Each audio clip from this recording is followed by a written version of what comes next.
enlightens our minds and our hearts so that we can truly understand your word. Ikaw, Ginoo, Lord, ng tudlo ka ng shepherd us, Lord. Teach us, feed us, continue to provide us a spiritual nourishment for your word. Ikaw, Ginoo, ang padayon mamuhat ka na as we humble ourselves to you, knowing that we cannot do anything without you, Lord. Wala may mahimo. Wala may ibong katapos, Ginoo. Salamat, Ginoo, na ikaw buhi kayo na sa among kaliwanag. O salamat na kauban sa imuhang padayon na pagministeryo ka na mo, ang imong panalangin padayon katugod ka na mo. Salamat sa Kristus, sa mga kausapan. Ibalik na mo kinintanan niya lang sa ngalan ni Jesus. Amen. Okay, so we are now in the next topic, but still connected sa rapture ito. Ito yung tinatawag natin the Bema Judgment.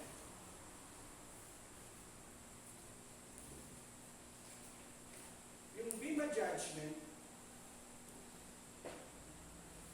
is the event after the rapture. Kauban na siya. Muna ang panghitabo pagkahuman sa rapture. Nasa inyong screen, di ba? So, pakitingnan na yung inyong mga notes para makita ninyo yung skills ko talaga.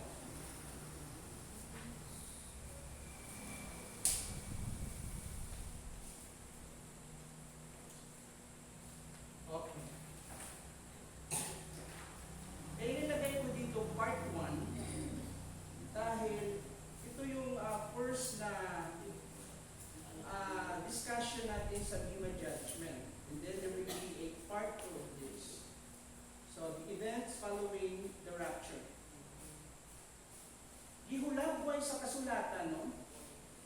Ang duha ka dagko nga event, datong duha ka event sa simbahan na iyahang masinati kini pagkahuman sa rapture o pagsakdaw.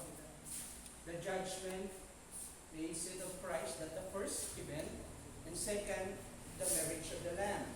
So the scriptures depicts or describe two events that the church will experience after the rapture: the judgment seat of Christ and the marriage of the Lamb. Ngunit duha kada butang nga magsunod ang duha ka event panghitabo pagsunod sa pagsakmit sa simbahan. And very specifically siya gisgutan din. This is for the church, for believers. Mao kana ang atong gisgutan. So, preparing for the judgment seat of Christ.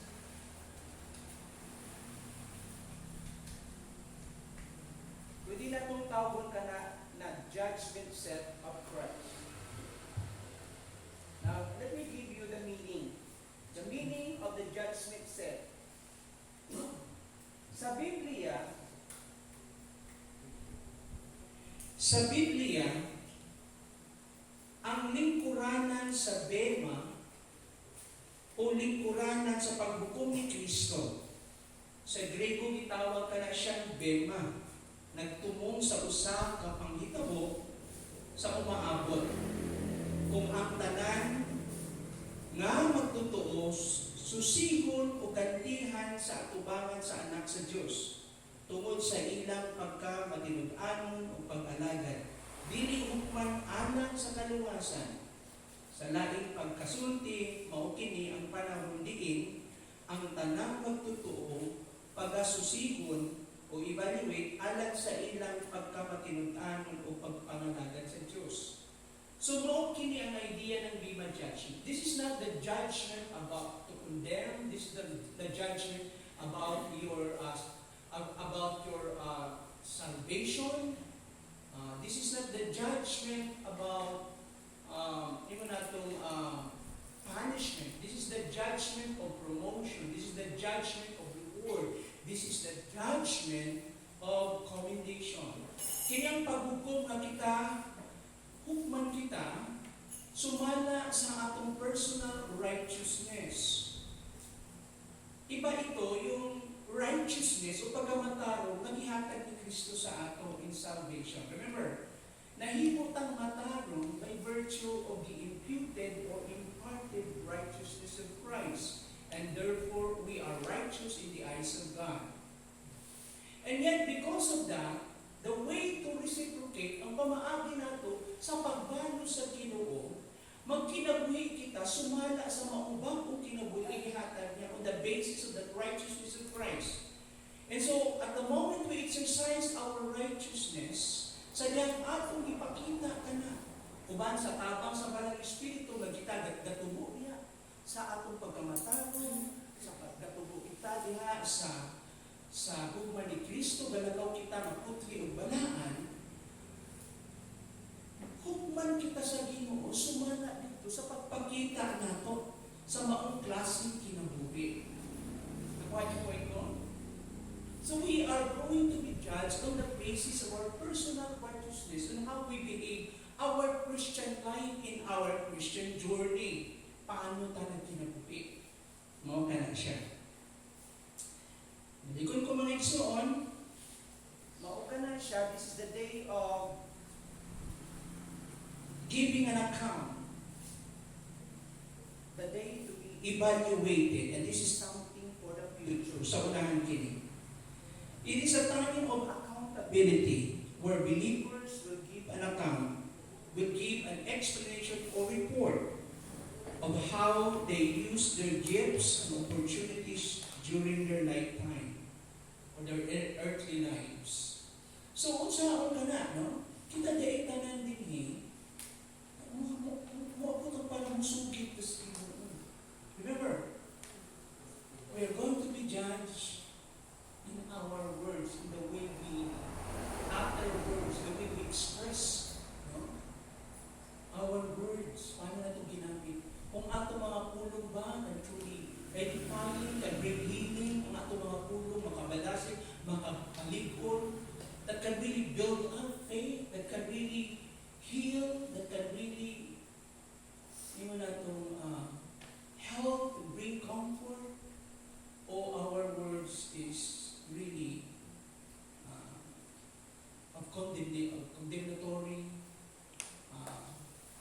bitter words, mga pamulong dautan of cursing words. Not only as words, but as well in our action. Don't you know na ang i-judge ng Lord, apil na yung intention of our hearts, yung motibo sa atong kasing-kasing. So, kini atong tanawang kini siya. So, this is a time of accountability where believers will give an account or report of how they use their gifts and opportunities during their earthly lives. The goal of the Bema judgment is not to earn salvation because we are already saved. But somehow to live a life pleasing to God, that's the goal, and worthy of His rewards. Ang pinakatumong niini, magkinabuhi kita ng makapahimuot sa Diyos, ug angayan sa iyahang rewards. Mao ka na. Now, tingnan natin muna yung screen. Okay? Tanawan niyo yung timeline. Nasaan tayo ngayon? Naata sa church age. And very fast itong hitabo nito. So the culmination of our age is the rapture.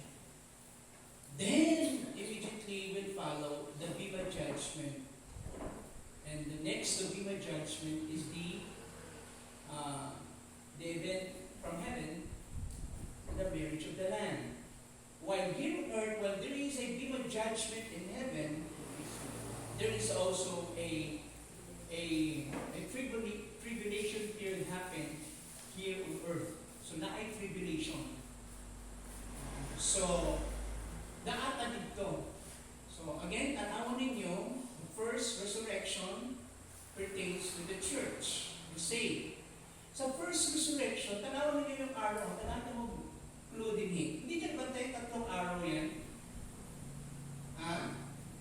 The first resurrection, the saved. The resurrection of the unsaved, nandun sa great white throne judgment after the millennium kingdom. Don't you know, nga nung tulong ka araw yan, ano may idea? Si abstract lang to eh. Yung first araw na yan is about the resurrection of the church, the believers.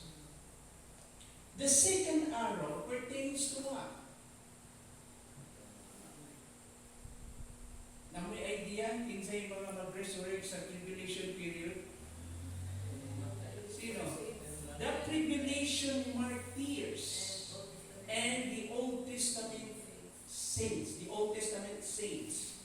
So, during the tribulation, especially at the close of the tribulation, okay, magkaroon ng tinatawag nating resurrection.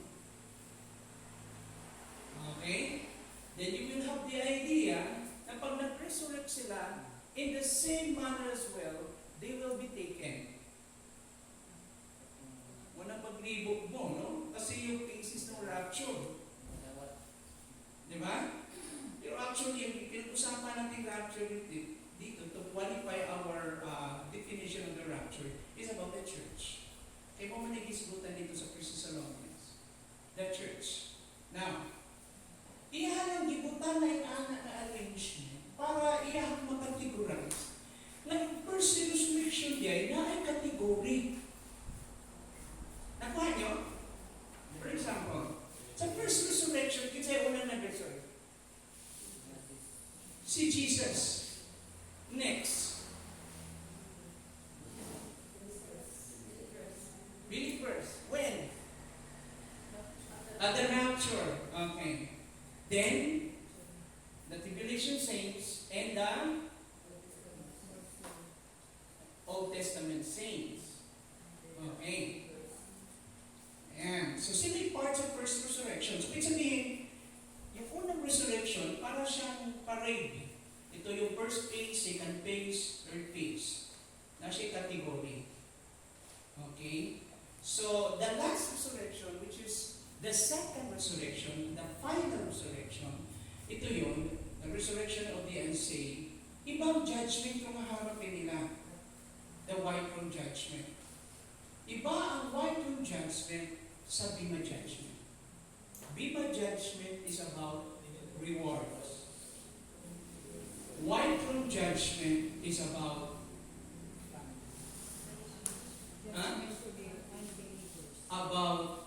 condemnation to of the unsaved. Going to hell. Iba yun. So, atong i-clarify na kanina, ano na to, no? Kining maong diagram at makita niya. So, ito yung diagram ng pre-trib, okay? Nakuha nyo? Premillennialist. Nakuha nyo?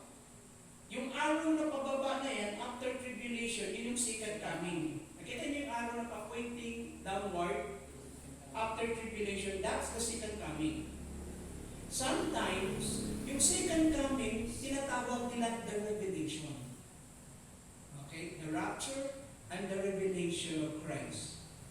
So, pwede ko tawagin na ito para hindi mo ito, pwede tawagin na ito the second coming. Ayun yung revelation na itisgutan niya.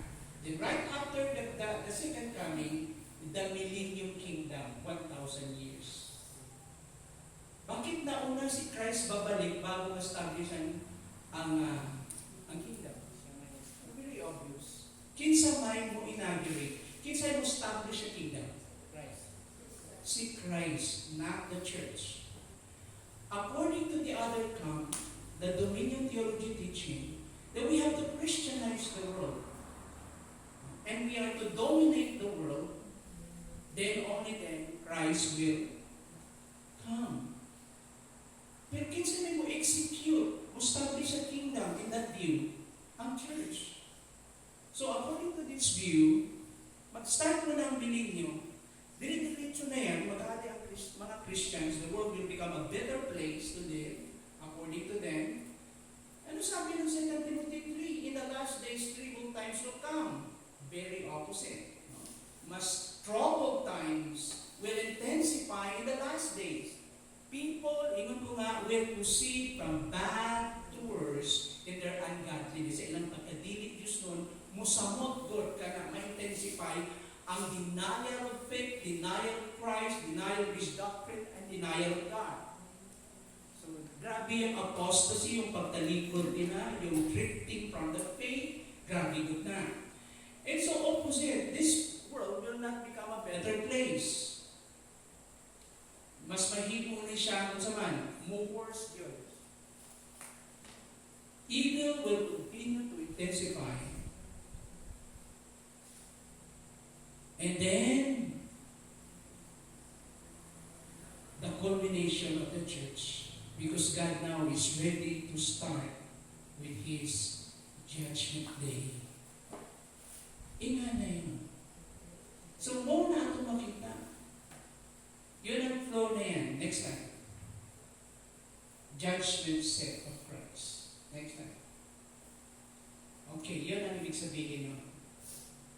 This judgment set of Christ is in the, has reference to the future. This is the future event. The word bema. No? Next.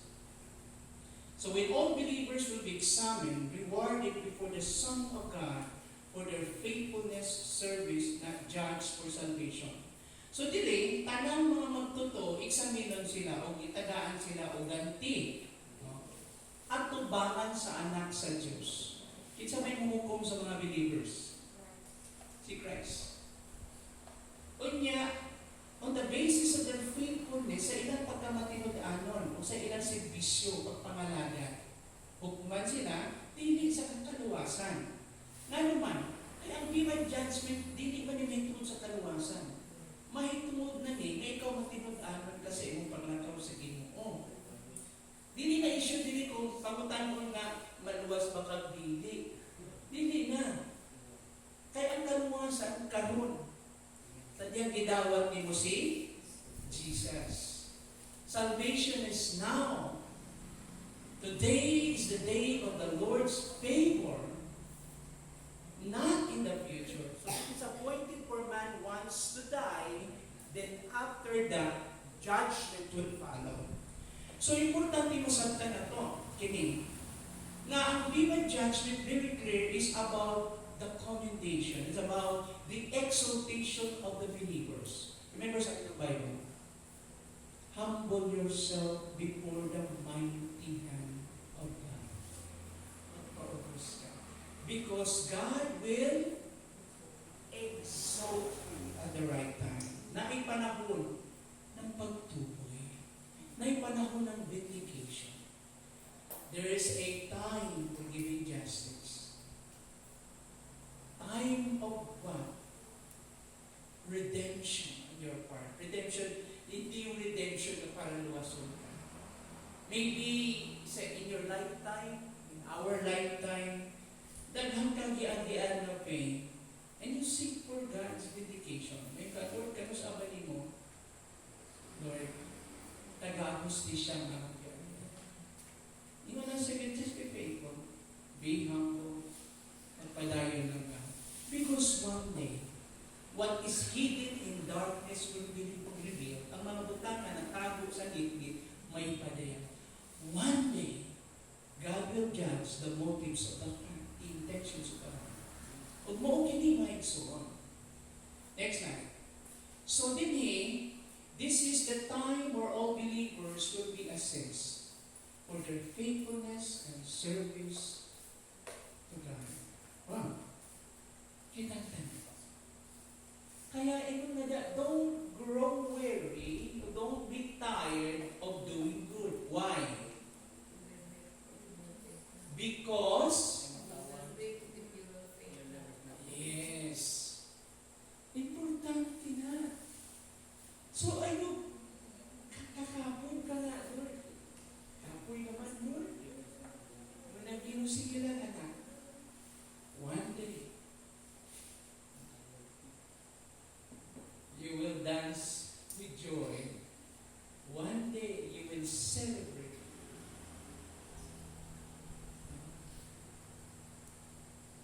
Buhatong ka na sa Ginoo sa atin. Next slide.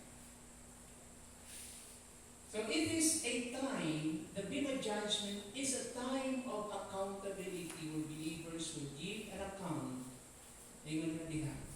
on how they use their gifts and opportunities during their earthly lives. Oh, ka na. Nasa inyong notes ka na. Walang time na yan. Itang ka na. I-evaluate sa Ginoo. Siguro bilhin niya tayo ito lahat ng pagpapangat sa Ginoo. I don't know. Ano kayang pamaagi ko anak? But is individual ang dealing sa Ginoo. Amen?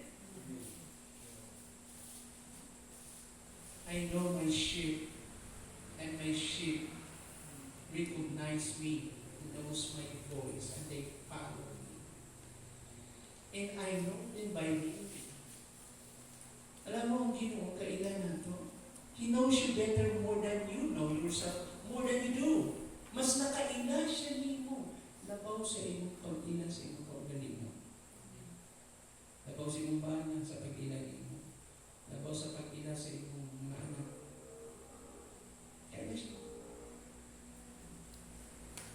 And one day, okay. Kasi panalitan, i-dramatize na ito din eh.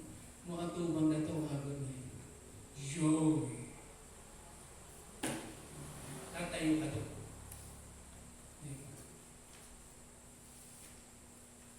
At bubuksan po ng Panginoon yung mga records. Don't you know that there is records? The books of deeds, books, plural, of works. Paano ka i-evaluate ng Panginoon? And very fair po ng Panginoon. Honest. Alam mo, sa Diyos, walang makalagpas. Sa tao, pwedeng umalya pa yung judgment niya. Pero sa Ginoo, hindi yung papalya ang Diyos. God will always judge with fairness. Very sound ang judgment ng Ginoo. Very correct. Bang katalan niya? Wow. Are you excited? Hilom ta kaayo karon. Medyo kuyawan ta. You know, ang Ginoo dili mo kaniya pareha sa ginikanan nato o sa ubang mga tao nga. Di ba? Hindi tawagan na. Insultuhon ka sa Ginoo. Bulihon na dili na ang Ginoo. O nibarong lang taniya dini tungod may nakita. Simply because of the grace of Christ. Remember, ingon lang dito, fix your gaze, your eyes on Jesus.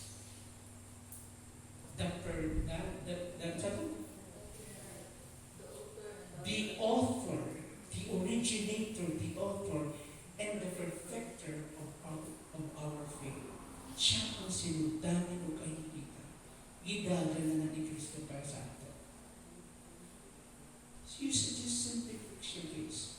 So then it's the time of accountability. Next slide. The goal is not to earn salvation because we are already saved, luwas na tayo, but to live a life pleasing to God, worthy of His rewards. As seen in passages like 2 Corinthians 5:10, kindly, Brother Joey, read that portion. And Romans 14 verse 10, Brother Marlon, kindly, pakibasa niyo yung mga verses na yan. So, kung sa'yo goal niya sa maong bema judgment, ang goal niya, ang magkinabuhi kita na makapahimuot sa Diyos, muna'y tumong. Kaya mo magawa ka mo ng utanan. Nga, Lord, luwas naman ko. Ano mo, naningkamot pa man ko? Luwa ka naningkamot para maluwas. Naningkamot ka, nga magkinabuhi, nga makapahimuot, katubangan sa Diyos. Tungod kina ay balos na ay ganti ang Ginoo paraanan. Amen? Kung sa'yo napunta sa point, kapoy, bayaan ni Lord, kung nagtinarong ko ni Lord ba, ubayit ko sa akong buhay, ako nasunod ko sa balaod, wala ko yung mga violation, Lord, wala may justice sa mga tao, kapatuyan ko na nag-uban diha, drive ko na sila diha, wala yung lisensya, wala na renew. Christian pa yun na sa mga ulaw ko kaya po Christian pagunta. Uy, magpa-renew na takay, testimony na, no? Para mahimuot ang Ginoo. May mo nang Ginoo sa imuhay. Tapikon na Ginoo, anak. Maayo din na. Maayo kay nagpa-renew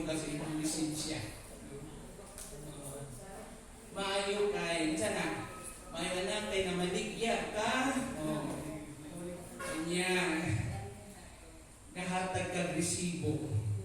Iparehato dag kung tindahan usahay, tagahan ng papel. Yan mo hatag resibo kung mangayo.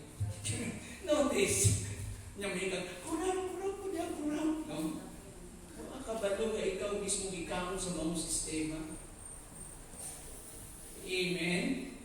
O, yan ginugatan, no? Di ba? Okay, mahimas-masan na.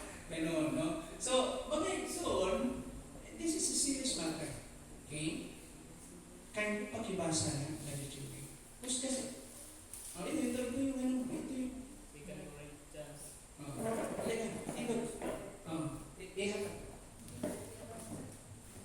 Pusga. Kay nahinglang matubagit ang tanan kay Kristo. Hukuman, aron ang tagsa sa makadawat ang kaniya, sumala sa iyang nagbuhat, maayo, uda-utan, dinhi sa kalibutan. Makabaton ka sa imong gibuhat, sa imong ganti sa imong gibuhat. Mga maayong manok, dautan. So may ganti, hindi dautan ang gibuhat. Dautan. Ang sa ibot pasabot, maayong dautan. Kini yung bottom line. Dili ni dautan nga, kita nag-grabe panghimo ni mo. Pwede ni, yung mga butang atong gihimo, pwede sa atong pagtanaw maayo. Pero sa'yo na-disqualify siya because of wrong motives. For our own aim, for our glory. Subservient siya. Pwede naghimo kang maayo sa mga tao. Kaya lang, for what? For public applause, para palakpakan kanina. Wala na himaya ang Ginoo. Ito yung tinatawag na ito sa atubangan sa Ginoo. Dili siya good. Dili siya maayo. Amen? Daghan sa ato anak na tempo sa akin. Malimot na ba? Kinsay atong tinuod na amo, kinsay tinuod na itong audience, o kinsay tinuod na itong kipamanagaran. Kinsay may Lord, tinuod na Lord. So di ha, kalimutan ko sa anak ng butang. And then so gantihan ka niya sumala sa imong mga gibuhan. Maayo man o dautan. So panalita pa rin sa Ginoo, kini. Pag-check na kayo that he will read the motives of the heart. Basta mo siya. Mo-undergo siya sa fire. Ito siya figures of speech. No? Ang mata sa akin is like a fire that can really penetrate and can examine your spiritual condition of your heart.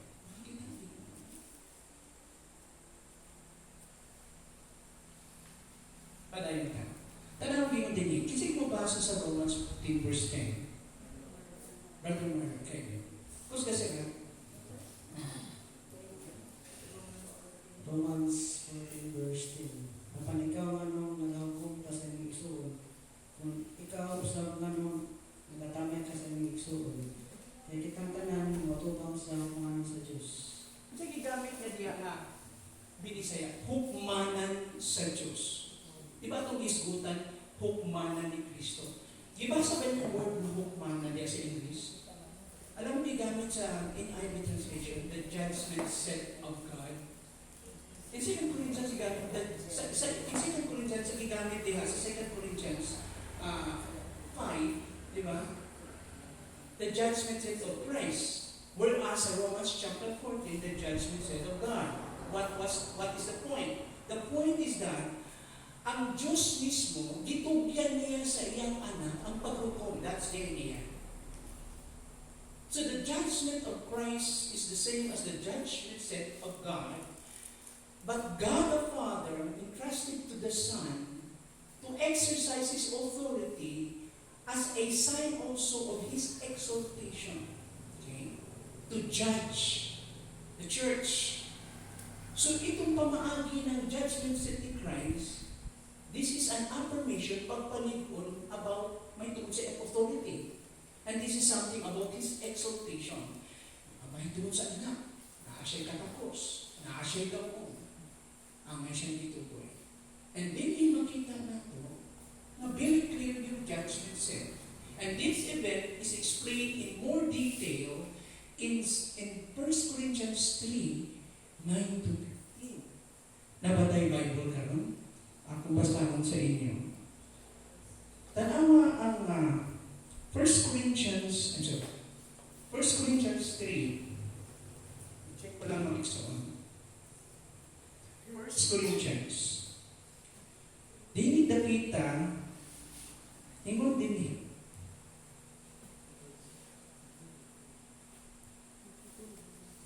9 to 15. Okay. For we are God's fellow workers. You are God's field and God's building. Pagdating mo sa 10, nagkaroon na ng direction karon. So nagkaroon ng shift, no? Ang maunto. Pag-abot sa verse 10, according to the grace of God which was given to me, si Pablo, sumala sa grasya sa Ginoo nga gihatag kanako, as a wise master builder, I laid a foundation and another is building upon it. But let each man be careful on how he builds upon it. For no man can lay a foundation other than the one which is laid, which is Jesus Christ.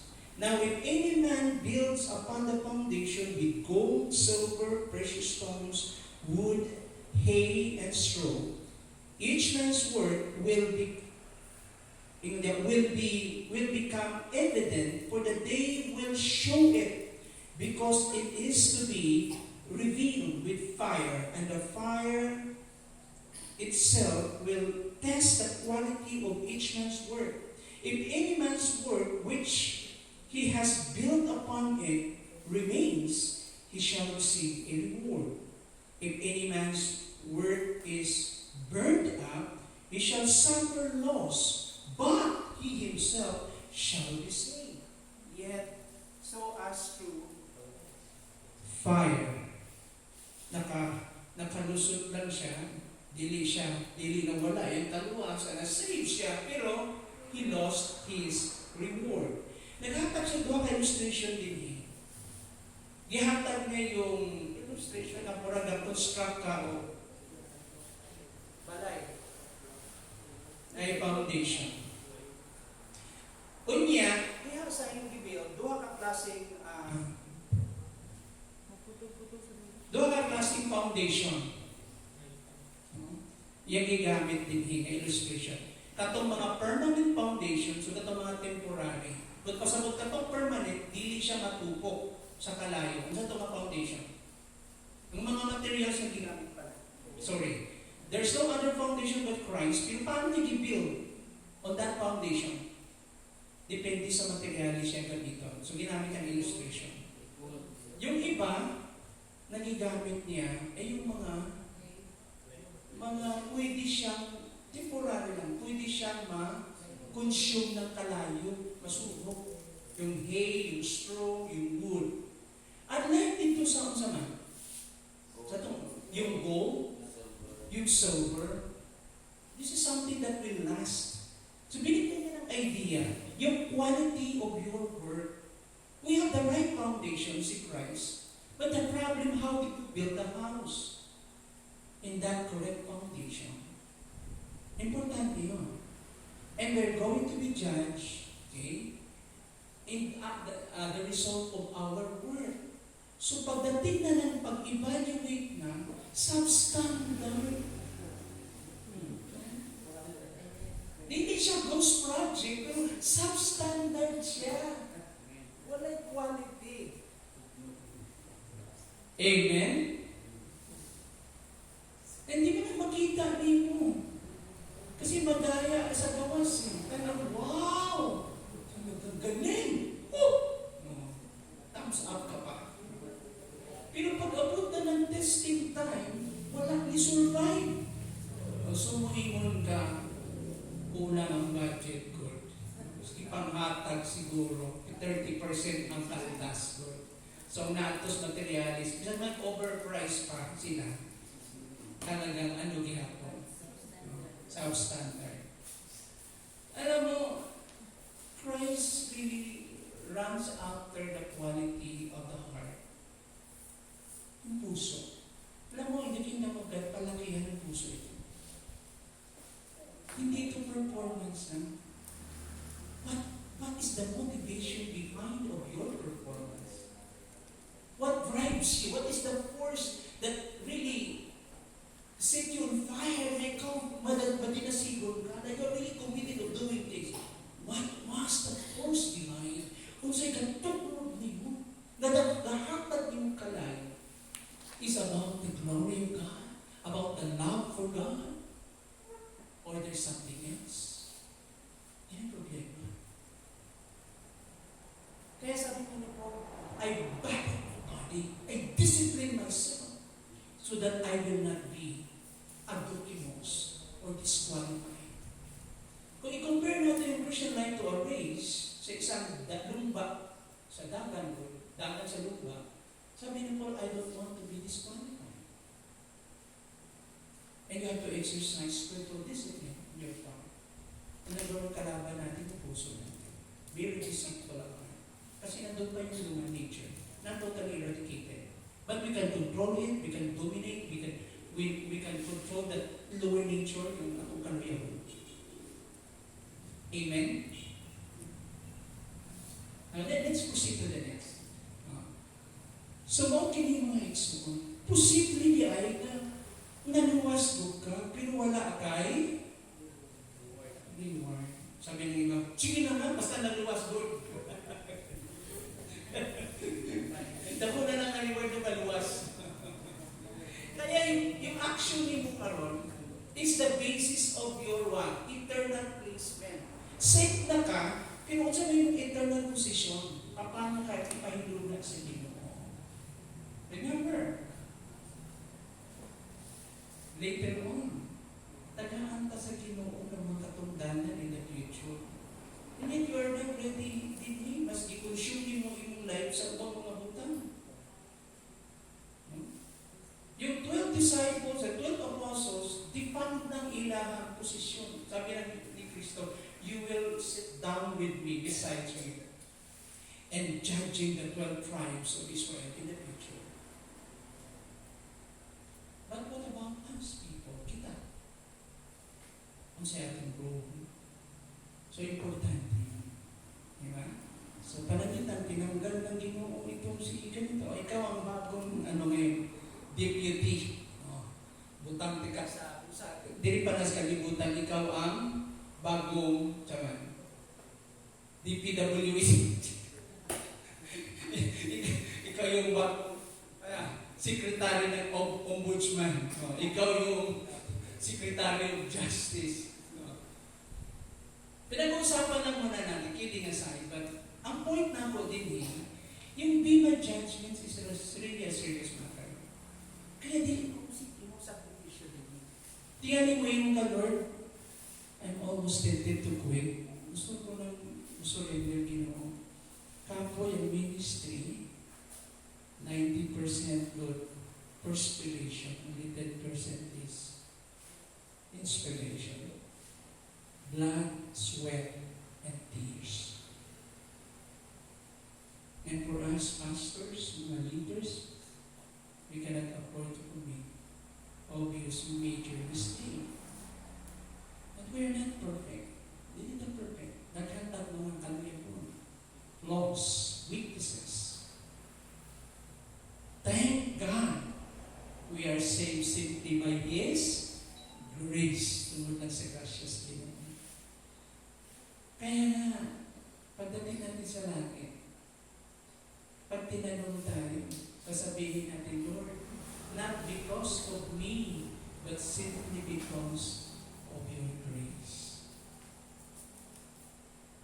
Glory to your name. One day, makaplagan po na ito ang tinutugod na. Yung natong permanent and eternal blessings. One day, ihatag sa Ginoo. So, ayaw ka papoy. Ayaw ka wadig paglaman. Introduction pa lang ng Bema itong pinag-uusapan natin. Marami pati pag-uusapan sa Bema. Yes. The same context siya sa Matthew 6, 9 to 21. Matthew 6, 6. 9 to 21. 9 to 21. Yes.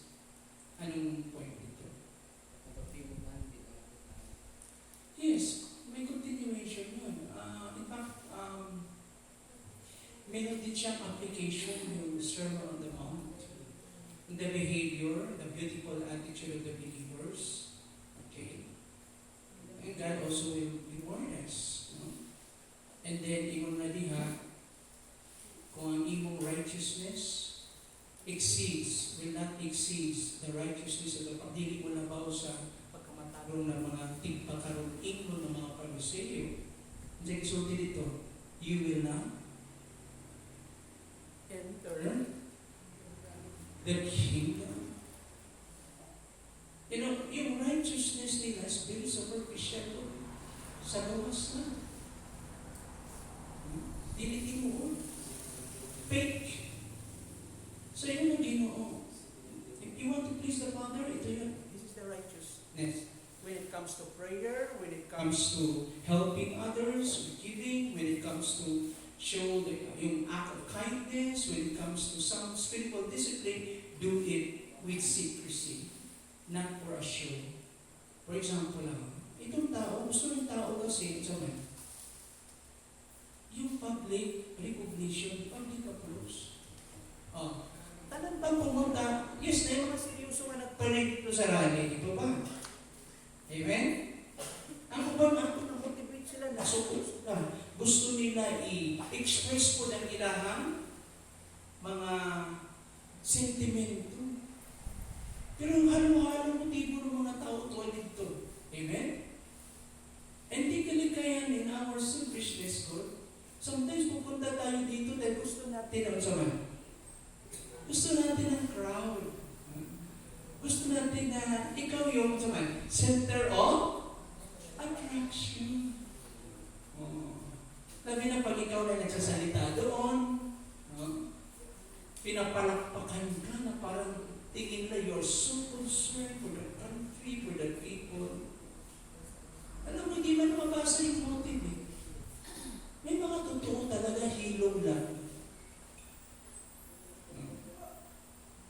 Now, I hope yung mga Christians who are mature enough na nakasabot ko yun, kung sa yung tinukod ko, nagutang at ubangan sa Ginoo.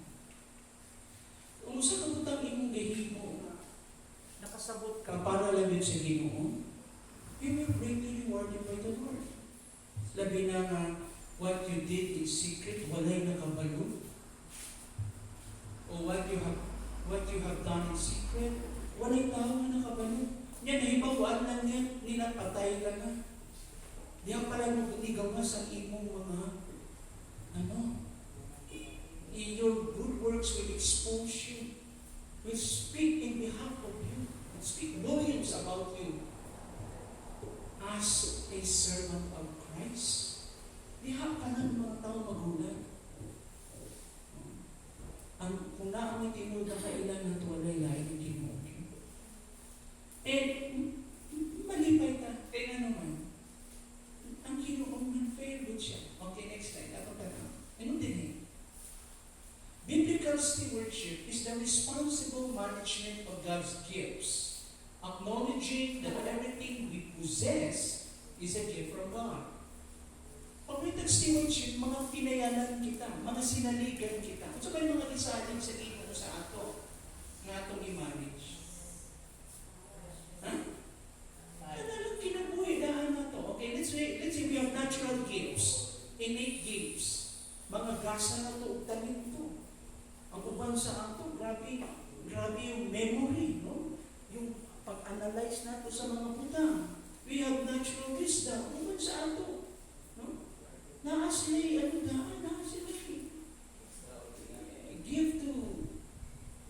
of leadership, no? Nakakita na ka sa Ginoo gasa. Dili lamang gasa. No? Isa pa, tanan na naanin mo. Isa pa, resources. Magkaptangan. Yung sa nato pag-manage ka na. Yung time na gihatag sa Ginoo sa ato. Yung sa nato pag-manage ka na. Kanang-tanang utang na nato.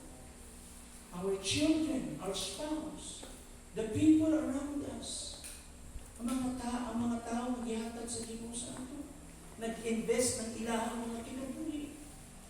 How do we manage that?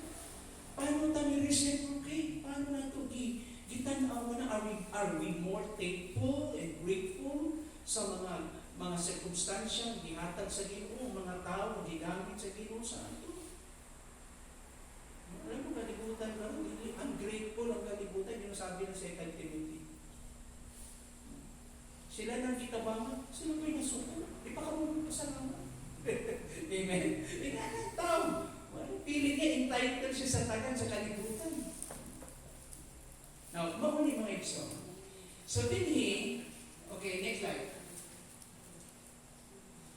So, biblical judgment involves using our abilities, kauban niyang paggamit nato sa atong mga abilidad, and opportunities for God's glory. Not for salvation or punishment. So, dili kauban niya sa biblical judgment ang isbutan natong imong kaluwasan. Kaya luwas naman ka. Dili isbutan nato din imong punishment. Because for a child of God, dili ka amay punish. So, unsa na itong isgutan niya? Ang isgutan niya, iusa na itong paggamit ang atong mga abilidad o mga oportunidad para sa kahimayan sa Diyos. Okay, for instance, unsa man ang mga abilities na ata? Taas ang abot ng magaling sa music. Taas ang kamot. Magaling kumanta, natural lyrics ko. Taas yung mga ang kamot ng pagpagunito ni mo silang kwarta doon, magaling sila mag-manage doon. Magaling sila mag-manage.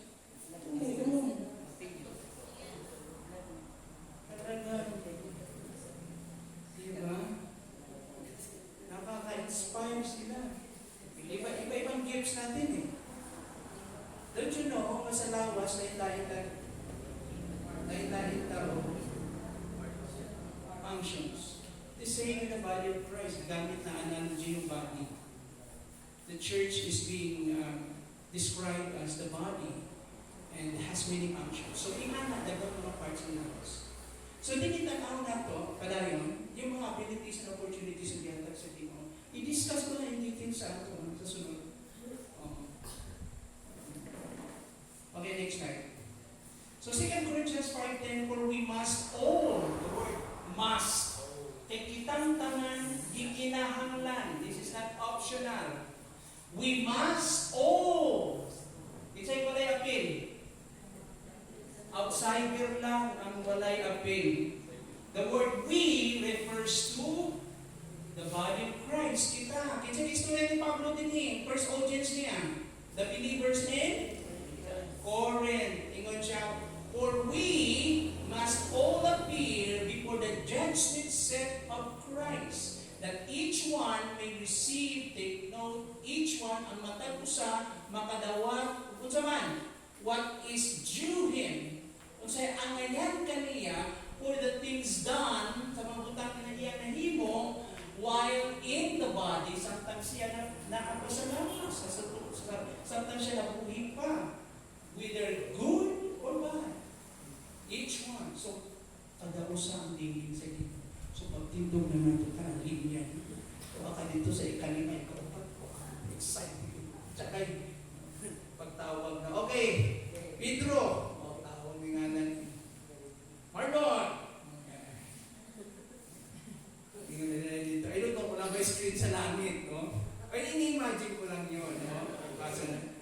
So, ipanghimo ni mo doy. Isa kayo. Kanya sa sunod na linya ni mo, yung papa. No? Yung papa dito sa linya. Yung ba dito, Marlon? Ito ba? Okay. Yes.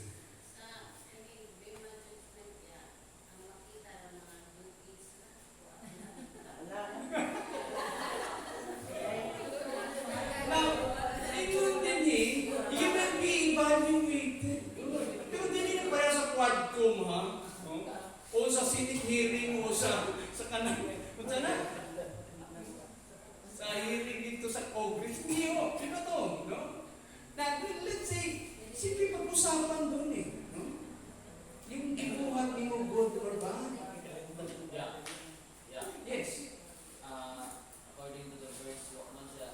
dili specific na born again ang i-judge siya. Ha? Sa verse? Sa verse. Dili. Ang context na ang context to believers. For we, kita. So di kita ma-appeal ng kawan kay. For we, refers to the believers, ang good or bad diha, yung binuhatan nimo as believer. Ginako ang God na gihapon sa ilahaya. Na, Sa ubang nga sekta ba, ginako gihapon na nila. aginakot yapon. Hindi ang believer yung bad diha. Yung bad diha yung binuhatan sa believer.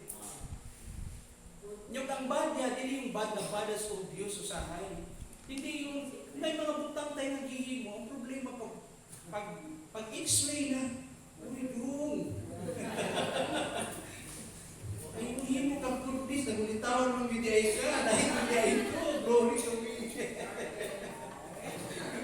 Oh, di pala sa Ginoo to, ikaw pala to'y nabida dito. Kasi anything we do, kinahanglan, bisan mo sa itong gibuhat, kinahanglan, makita dito, kinsa natuboy.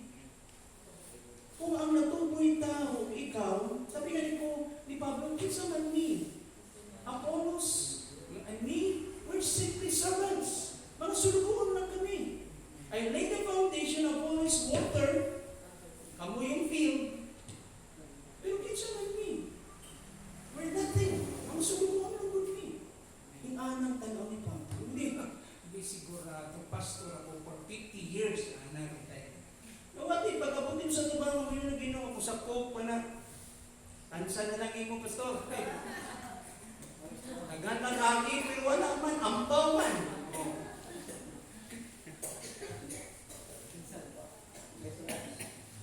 Alam mo, sultihan ka mo. Alam mo, talagang doon ko makahilang dito. Grabe yung emotion ng kasi nakatanaw sa social media sa funeral ni Charlie Kirk. Daghang Christians ang iba-ibang emotion, iba-iba na. Ang uman na encourage na sila. Grabe ang influence ba sa iya. And siyempre yun ang crowd. No? But even then, so kita na ito si Charlie Kirk, yung life niya, sacrifice, based sa mga testimony, feedback. It's like in the stories of the book of Acts. Remember si Paul? Bago niya pick up si Timothy, anong feedback kay Timothy? From Lystra and Derbe, Timothy was what? He was a man with the young man with a good reputation. Si Timothy, sa young Timothy. And nakita ni Paul yung ang testimony ni Timothy. And kita, limitado rin kita. Pero kita di tinuod ba lumabasa sa imo na correct yung kanyang assessment o kanyang judgment. Don't you know, there are so many Christian martyrs who are unknown, not even mentioned, being exposed. Itang ihaw na namatay sila sa ibang mga lugar na bawal ng Christianity. They don't even have that kind of funeral like this, a good servant of God, si Charlie Kirk. But there's so many martyrs in Christian, some other places, not being mentioned. They died for the cause of Christ. Kaya one day magulat kayo. And in fact, it's not your position. Kasi, itagaan ka sa dinuan, so that you can perform. That is a grace from God. Grace yan. Alam mo, hindi.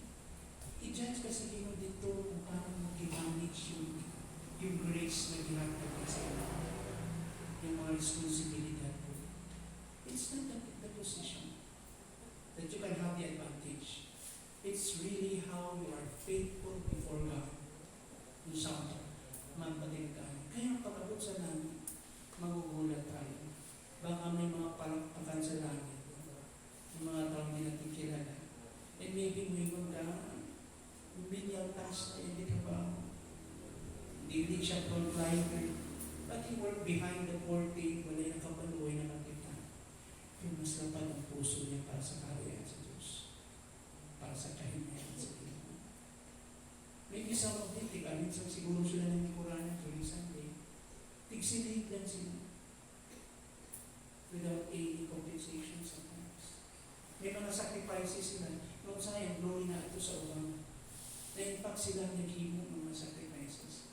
Minsan na-bypass din sila. But you cannot hear any complaints. Any murmuring on their part. Hilong na doon sila. One day, magugulat tayo. Yung exhortation din nagagaling minsan doon sa mga frontliners. Nagagaling doon sa mga tao. Ibang sukdanan sa inyo. Ibang sukdanan. Yung hindi mo kilala, walang pangalan, wala masyadong influensya. But in heaven, siya yung totoo kapal. Magugulat kayo. Kaya nga, that will change your perspective.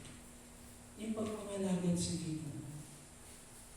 Ang tanong mo lang nun, am I the center of your way? Naman ako sa gitna ng kaluluwan. Tulungan niyo po akong magiging totoo sa inyo araw-araw. Sa isang trabaho, sa isang assignment or job na pinapagawa mo sa akin, make me a humble and faithful servant. There was this song, an old song, very common with kinakanta. Only one life, so soon it will pass. But only what's done for Christ will last. So, saan ginagawa niyo? Anong gadasig niyo kung anong gasol ka? Anong kapastor mo? What is your motivation? Anong inyong nandibuhat? Anong gabuluntin mo ka? Sa iyong mga paningkamot, kung sino nagpanulo, maybe natin mga legitimate na reason. Nabuhat na ako kinig sa sakripisyo para sa akong pamilya. Good. Para sa akong anak. Good. Mga legitimate reasons yun. But more than that, kung naamay sa kabutang, na mahimaya ko ng Ginoo, mga kabutang na tumibuhat para sa iyang anak. That's the reason why you became a faithful husband, a faithful wife, obedient children to your parents, because you did that for the glory of God. Translate it. Ano mo na iso? Mga ibali ito. Next slide. Tingnan natin. Next slide. Romans 14:10-12. You then, why do you judge your brother? Ito yung context dito. There was gitawag na itong argument among believers, yung mga Gentile and Jewish believers, sa ilahang mga practices. So, attempt sila na judge sa ilahang mga isikang totoo. And sabi dito ni Paul, you then, why do you judge your brother, your fellow believers? Or why do you look down on your brother? For we will all stand before God's judgment seat. Kitang-tangan mo ba ro? Kasi tinuod na judge na ito, kitang-tangan mo ba ro? So, ayaw kuhaan mo sa Ginoo, mag-judge. Ingon diha, ito yung judgment dito, yung personal ba, tinutangin mo sa imong kaugalingon ba? Kung ingon din yung mga igsoon, it is written, as surely as I live, says the Lord, every knee will bow, before me, and every tongue will confess to God. Gikot ka na ni Paul, it is written. Don't you know, nga naapay verse kapaligo ni Ana? Sulat ko ni Pablo, in-address niya sa mga believers sa Philippi, the book of Philippians. Chapter 2, verse 1. Until 11. Every knee shall bow, every tongue confess that Jesus is Lord to the glory of God the Father. Sa talangin mo mga gibuhat, kinsay Lord? Asang loyalty mo? Sinong bida? Sino natuboy? Sino nataas? Sabi niya dito. It is written, as surely as I live, says the Lord, every knee will bow before me, every tongue will confess to God. So then, this is the result. Each of us will give an account of himself to God. Ang matangko sa kanila po, ano ang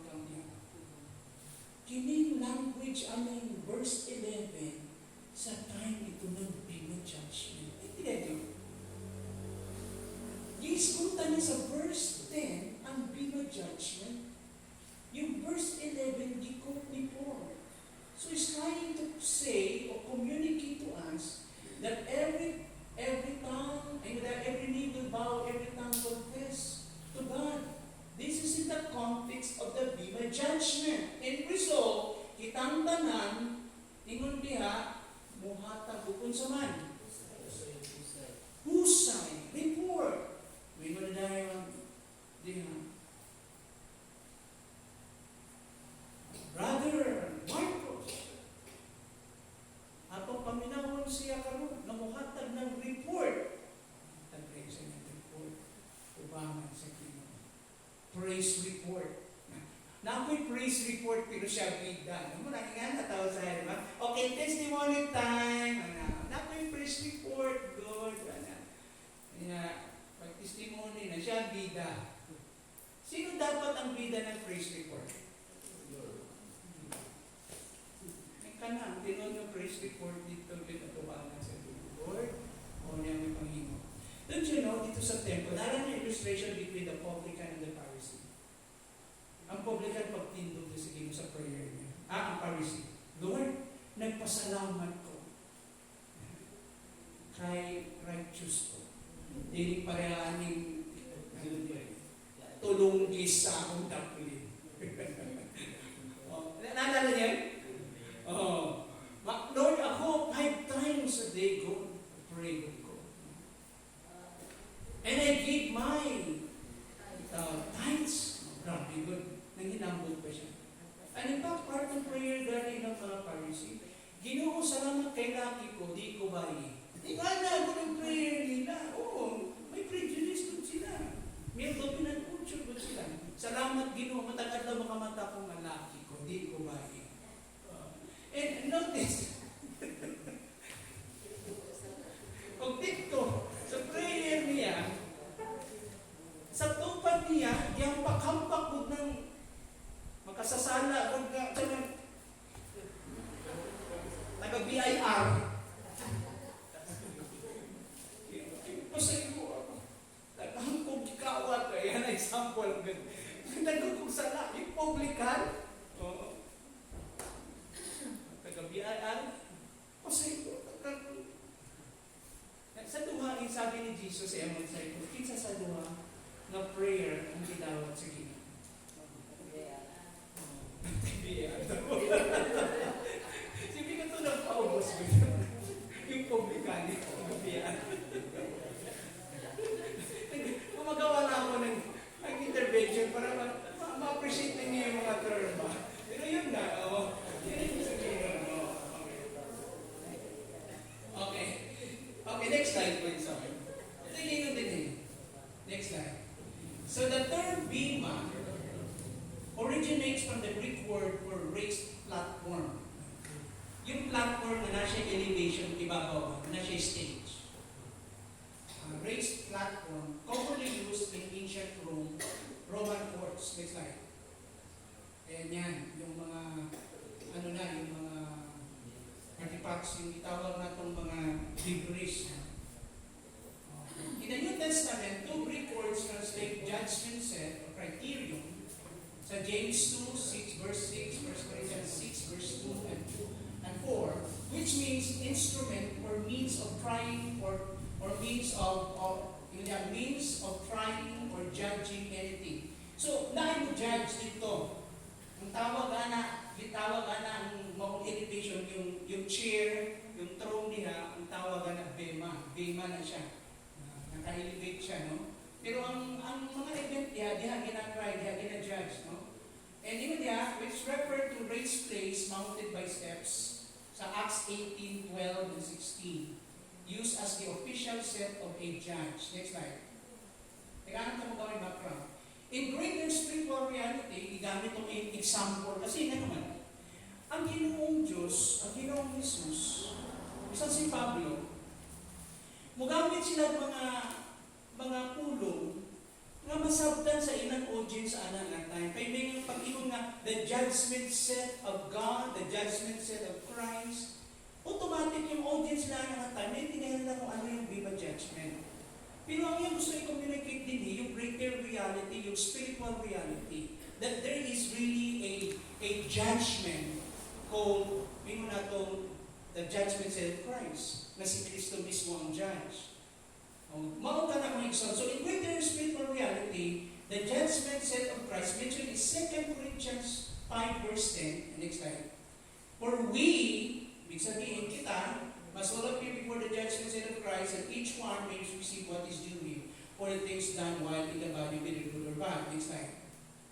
Christ characterized by prominence, sa diyang siya mahukom, nasa kanya yung power, is the prominence, dignity and authority, honor and reward.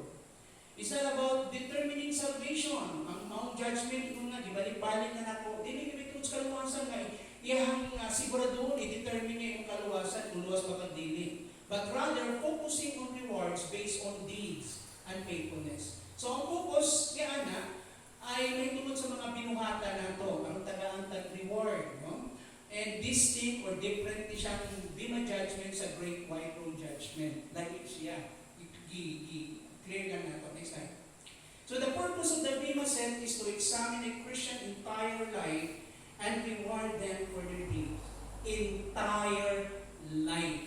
Tibuok kinabuhi, susihon sa Ginoo. Ano sa magsusi kung tibuok kinabuhi? Asa magsugod ang Ginoo? Sige, balikan natin. Kung tibuok kinabuhi mo susihon sa Ginoo, asa siya magsugod? Mag-start. Sa unbeliever pa ka o believer na? Believer na. Kasi diskutan nato yung relationship na Ginoo sa Ginoo. Paano ka magkinabuhi? Isip ko sa kapistuhan mo. Matagat lang. Sa grasya ni hatag sa Ginoo. Dito nagsugod. Nataas ang kamot din na 20 years na sila. Taas. More than, ba't sa ato? 15 years. 10 years. Kaya hilong-hilong ko ba sa ato? 5 years. Okay? Kita tanan, ang kadaghanan na ito, tanong sa atal born again. Dugay na. Di ba dugay na? So dugay na ta. Daghan na ta na ipon na record dito sa langit. Okay, ni point? Kasi this is dito at the day of your salvation. So the time na na-convert ka, naluwas ka, nagsugod na ang counting sa iyo. So pila na kakatuig, naglakaos din mo as Christian. For example, mamutana. Sister Julie, pila katuig na ka sa iyo. 50? Pila na edad na hindi mo. Okay. So, more or less, sa bansa ato, hindi siguro, dugay na yun. No? Nahin na pinabot ng 30, 40? Ano? 40 years. O, dugay na. Taas-taas na yung record na ito sa Ginoo. Amen? Kung naapay siya dito sa langit, libro, nakapayal na dito yung mga agi. Amen? Yung mga good choices, right choices, and wrong choices. Ikan sa dalaga ka, kung nagkabuna, ulit tao ka nga na Krista, naluwas ka, hantong na na sa iyong pagminyo, hantong na na nagpamilya ka, nagkaanak ka. Yan, adlaw ang mahimog mga unsaman. Mga desisyon. Yan. Na, lahat ng giagi-ani mo, counted na dito sa langit. Diba? Hindi nyo naisip yan? Diba? Ha? Dagyan ka natigong dito. Yung sinatuhan na natin yung natigong, kung saan? Dili kahoy, straw, o kung saan? Oo. Mga butang na, kung sa may mga butang na ano mo yan tayo? Ayun yun, hindi ko na ito parking. Yes, tayo na. Tayo na ko. Tayo na ko. The purpose of the Bema is to examine the Christian's entire life and reward them for their deeds. Daghang mga gibuhat ba?